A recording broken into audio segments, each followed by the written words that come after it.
Hello friends, welcome in star study. Friends, जैसा कि आप सभी को पता है, ये हमारी ज्योग्राफी की सीरीज चल रही है और इसमें पिछले वीडियोस अगर आपने नहीं देखे हैं तो आप लोग चैनल पर जाकर उन वीडियोस को देख लें, और अगर चैनल पर नए हैं तो चैनल को सब्सक्राइब कर लें। तो चलिए इस वीडियो को हम स्टार्ट करते हैं। जितने भी जीके जीएस से संबंधित क्वेश्चन गवर्नमेंट एग्ज़ाम में आते हैं उन सभी के लिए ये वीडियो बहुत इम्पोर्टेंट होने वाला है, और इससे रिलेटेड सभी वीडियोस बहुत ज़्यादा इम्पोर्टेंट हैं। तो अगर आपने नहीं देखे हैं तो चैनल पर जाकर उन वीडियोस को देख लें। तो चलिए इस वीडियो को स्टार्ट करते हैं। इसमें हमने 150 क्वेश्चन कर चुके हैं और इसके आगे के क्वेश्चन आज के वीडियो में हम करेंगे। तो यहाँ पर 151 नंबर का क्वेश्चन है, छत्रक शैल विशिष्ट प्रकार की भू आकृतियाँ हैं जो किससे बनती हैं, किस में दिखाई देती हैं? नदी घाटियों में दिखाई देती हैं, पर्वत शिखरों पर दिखाई देती हैं, तटीय क्षेत्रों में दिखाई देती हैं, या मरुस्थलों में दिखाई देती हैं। तो कौन सा ऑप्शन यहाँ पर ठीक हो जाता है? तो ऑप्शन नंबर डी यहाँ पर ठीक हो जाता है। छत्रक शैल जो होते हैं वो मरुस्थलों में दिखाई देते हैं।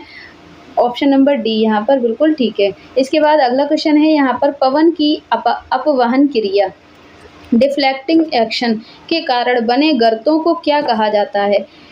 डिफ्लेक्टिंग एक्शन के कारण बने गर्तों को क्या कहा जाता है? पलाया, यार, डांग, ब्लो आउट, या बालू टिब्बा, सैंड ड्यून। तो कौन सा ऑप्शन यहाँ पर ठीक हो जाता है? ऑप्शन नंबर यहाँ पर सी ठीक हो जाता है, ब्लो आउट।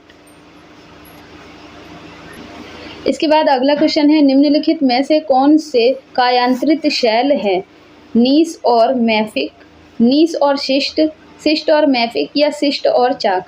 कौन सा ऑप्शन ठीक है? तो ऑप्शन नंबर बी यहाँ पर ठीक है। नीस और शिष्ट जो हैं कायांतरित शैल होते हैं। ऑप्शन नंबर बी यहाँ पर बिल्कुल ठीक है। इसके बाद अगला क्वेश्चन है, निम्नलिखित में से आग्नेय शैल कौन सी है? बालुकाष्म शैल, क्वार्ट्ज, या ग्रेनाइट। तो यहाँ पर कौन सा ऑप्शन ठीक है? ऑप्शन नंबर डी यहाँ पर ठीक है। ग्रेनाइट जो है वो आग्नेय शैल के अंतर्गत आती है। इसके बाद अगला क्वेश्चन है यहाँ पर, प्राकृतिक बांध जो उच्च घाटी में पाए जाते हैं उनको क्या कहा जाता है? उच्च किनारा, तटबंध, बंध, या कटक। तो कौन सा ऑप्शन यहाँ पर ठीक होना चाहिए? प्राकृतिक बांध जो उच्च घाटियों में पाए जाते हैं उन्हें तटबंध बोला जाता है। ऑप्शन नंबर बी यहाँ पर बिल्कुल ठीक हो जाता है। इसके बाद अगला क्वेश्चन है, शैल का कायांतरण निम्नलिखित में से किस शैल में होता है? ग्रेफाइट में, नाइस में, मार्बल में, या स्टील में। तो यहाँ पर कौन सा ऑप्शन ठीक है? तो ऑप्शन नंबर यहाँ पर डी ठीक हो जाता है, स्टील में। अगला क्वेश्चन है यहाँ पर, मृदा और शैल खंडों के नीचे खिसकने की घटना को क्या कहा जाता है? भूस्खलन, मृदा प्रवाह, अपशल्कन, या अपक्षय। तो कौन सा ऑप्शन यहाँ पर ठीक होता है? ऑप्शन नंबर यहाँ पर ए ठीक हो जाता है। भूस्खलन बोला जाता है मृदा और शैल खंडों के नीचे खिसकने की घटना को। भूस्खलन मतलब भू का खिसकना। इसके बाद अगला क्वेश्चन है, निम्नों में से कौन सी विश्व की सबसे लंबी नदी है? अमेज़न, यांगसियांग, या नील नदी, या मिसिसिपी मिसौर। तो यहाँ पर क्या ऑप्शन ठीक है? ऑप्शन नंबर सी यहाँ पर ठीक है। नील नदी जो है विश्व की सबसे लंबी नदी है, और भारत की सबसे लंबी नदी कौन सी है? वो गंगा है। अगला क्वेश्चन है, करीबा बांध किस नदी पर स्थित है? जाम्बेजी, नाइजर, बुइन, या नील। करीबा बांध कौन सी नदी पर स्थित है ये पूछा गया है। तो ऑप्शन नंबर ए यहाँ पर ठीक हो जाता है। जाम्बोजी नदी पर करीबा बांध स्थित है। ऑप्शन नंबर ए ठीक है। इसके बाद अगला क्वेश्चन है यहाँ पर, निम्नलिखित में से चीन की वह कौन सी नदी है जिसे पीली नदी, येलो रिवर के नाम से जाना जाता है? तो येलो रिवर कौन सी है? हांगसो, सिकियांग, या यांत्से कियांग, या मेगांग। कौन सा ऑप्शन ठीक है? तो यहाँ पर ऑप्शन नंबर ए ठीक है। हुआंगहो नदी को पीली नदी या येलो रिवर के नाम से जाना जाता है, हुआंगहो नदी को। अगला क्वेश्चन है यहाँ पर, शब्द दुमाकृति किसके साथ जुड़ा हुआ है? लहरों के साथ, पवन के साथ, नदियों के साथ, या हिम नदियों के साथ। तो यहाँ पर कौन सा ऑप्शन ठीक हो जाता है? तो दमाकृति शब्द जो है हिम नदियों के साथ जुड़ा हुआ है। ऑप्शन नंबर डी यहाँ पर ठीक है। इसके बाद अगला क्वेश्चन देख लेते हैं। अगला क्वेश्चन यहाँ पर दिया गया है, विश्व में सबसे बड़ा विशाल डेल्टा है गंगा ब्रह्मपुत्र डेल्टा, या कावेरी डेल्टा, कृष्णा डेल्टा, या गोदावरी डेल्टा। तो यहाँ पर कौन सा ऑप्शन ठीक हो जाता है? तो ऑप्शन नंबर यहाँ पर ए ठीक हो जाता है। गंगा और ब्रह्मपुत्र का डेल्टा है सबसे विशाल विशाल डेल्टा है, सबसे बड़ा डेल्टा जो बनता है वो गंगा और ब्रह्मपुत्र नदियों में बनता है। अगला क्वेश्चन है, संसार की सबसे व्यस्त और सबसे महत्वपूर्ण समुद्र मार्ग कौन सा है? उत्तर प्रशांत समुद्र मार्ग, उत्तर अटलांटिक समुद्र मार्ग, दक्षिण अटलांटिक समुद्र मार्ग या हिंद महासागर। तो यहाँ पर कौन सा ऑप्शन ठीक हो जाता है? ऑप्शन नंबर यहाँ पर बी ठीक हो जाता है। उत्तर अटलांटिक समुद्र मार्ग सबसे व्यस्त और सबसे बड़ा समुद्र मार्ग है, महत्वपूर्ण समुद्र मार्ग है। अगला क्वेश्चन है, किसी नदी की अधिकतम अपरदनकारी शक्ति का संबंध किसके साथ होता है? गोखरों के साथ, विसर्पों के साथ, अंतर्ग्रथित पर्वत विक्षेप के साथ या वी आकार की घाटी के साथ। तो अपरदनकारी शक्ति का संबंध किसी नदी को किसके साथ होता है, ये आपको बताना है। वी आकार की घाटी के साथ। ऑप्शन नंबर डी यहाँ पर बिल्कुल ठीक है। इसके बाद अगला क्वेश्चन है, यहाँ पर मिलान करने के लिए पूछा गया है, नदियों और उन शहरों का मिलान करें जिनमें होकर वह बहती हैं। तो बैंकॉक नदी, बैंकॉक शहर, कौन सी नदी बहती है इसमें? तो यहाँ पर आप देख लें कौन सी नदी किससे मिलाई जाएगी। बैंकॉक नदी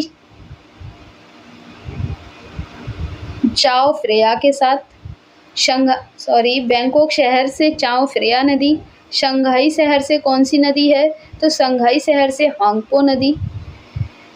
ड्रेसडेन शहर से कौन सी नदी है, ये आपको बताना है। तो एल्बे नदी। और मॉन्ट्रियल शहर से कौन सी नदी है? तो लॉन्ट लॉरेंस नदी। इस तरह से आपका क्या बन जाता है? तो इस तरह से आपका बन जाता है 3, उसके बाद 1, उसके बाद बन जाता है आपका 4 और इसके बाद बन जाता है 2। तो ये आपको कहाँ पर नज़र आ रहा है? तो ये आपको ऑप्शन नंबर ए में ठीक नज़र आ रहा है, 3, 1, 4, 2। तो ऑप्शन नंबर ए यहाँ पर बिल्कुल ठीक हो जाता है। इसके बाद अगला क्वेश्चन देख लेते हैं, विश्व में भारतीय रेलवे नेटवर्क की स्थिति कैसी है? दूसरी, तीसरी, चौथी या पाँचवीं, ये आपको बताना है। तो यहाँ पर ऑप्शन नंबर सी ठीक हो जाता है। भारतीय रेलवे जो है विश्व में चौथे नंबर पर है। अगला क्वेश्चन देख लेते हैं, ग्रेट कैनियन में स्थित है कोलोराडो नदी, राइन नदी, ताप्ती नदी या नाइजन नदी। कौन सा ऑप्शन यहाँ पर ठीक हो जाता है? तो ऑप्शन नंबर ए यहाँ पर ठीक हो जाता है। कोलोराडो नदी जो है ग्रेट कैनियन कोलोराडो नदी में स्थित है। इसके बाद अगला क्वेश्चन देख लेते हैं। अगला क्वेश्चन यहाँ पर है, रोम शहर निम्नलिखित में से किस नदी के तट पर बसा हुआ है? डैन्यूब, टाइबर, राइन या एल्बे। तो यहाँ पर कौन सा ऑप्शन ठीक हो जाता है? रोम शहर कौन सी नदी के तट पर बसा हुआ है, ये आपको बताना है। तो ऑप्शन नंबर यहाँ पर बी ठीक हो जाता है। टाइबर नदी पर रोम शहर बसा हुआ है। इसको आप ऐसे भी याद रख सकते हैं, RT, रोम शहर, टाइबर नदी। अगला क्वेश्चन यहाँ पर क्या है, विक्टोरिया प्रपात किस नदी पर है? विक्टोरिया प्रपात नाइजर, कॉन्गो, जाम्बाजो, ऑरेंज, कौन सी नदी पर है, ये आपको बताना है। तो विक्टोरिया प्रपात जाम्बाजो नदी पर है, जाम्बेजो। अगला क्वेश्चन है, नील नदी का स्रोत क्या है? Lake Nasser, lake Victoria, lake Chad या लेक तंगनाइका। तो यहाँ पर कौन सा ऑप्शन ठीक है? तो नील नदी का स्रोत लेक विक्टोरिया है। ऑप्शन नंबर बी यहाँ पर ठीक है। इसके बाद अगला क्वेश्चन देख लेते हैं, तरुणावस्था में नदी अपरदन का विशिष्ट लक्षण निम्नलिखित में से कौन सा है? चाप झील, महाखंड, गॉर्ज जिनको बोला जाता है, अंतर्घाटी, कट किनारा या कट बैंक। तो कौन सा ऑप्शन ठीक है? तरुणावस्था में नदी अपरदन का सबसे विशिष्ट लक्षण क्या होता है, ये आपको बताना है। तो ऑप्शन नंबर बी यहाँ पर ठीक हो जाता है। उसको गॉर्ज बोला जाता है, महाखंड बोला जाता है। खंड मतलब टूटना, खंड हो जाना। रेड इंडियन निम्नलिखित में से किस क्षेत्र के हैं? न्यूजीलैंड के, श्रीलंका के, उत्तरी अमेरिका के या कीनिया के। तो यहाँ पर ऑप्शन नंबर कौन सा ठीक हो जाता है? उत्तरी अमेरिका के लोगों को रेड इंडियन बोला जाता है। ऑप्शन नंबर सी यहाँ पर बिल्कुल ठीक है। इसके बाद अगले क्वेश्चन है, एस्किमो कहाँ रहते हैं? एस्किमो फिनलैंड में तथा फिनलैंड तथा नॉर्वे में रहते हैं, नॉर्वे तथा साइबेरिया में रहते हैं, साइबेरिया तथा स्वीडन में रहते हैं या कनाडा तथा अलास्का में रहते हैं। तो एस्किमो कहाँ रहते हैं, ये आपको बताना है। तो एस्किमो जो हैं कनाडा तथा अलास्का में रहते हैं। ऑप्शन नंबर डी यहाँ पर बिल्कुल ठीक हो जाता है। इसके बाद अगला क्वेश्चन देख लेते हैं। मॉरिश शब्द किस देश के आदिवासी लोगों के लिए प्रयुक्त होता है? फिजी के, न्यूजीलैंड के, दक्षिण अमेरिका के या तस्मानिया के?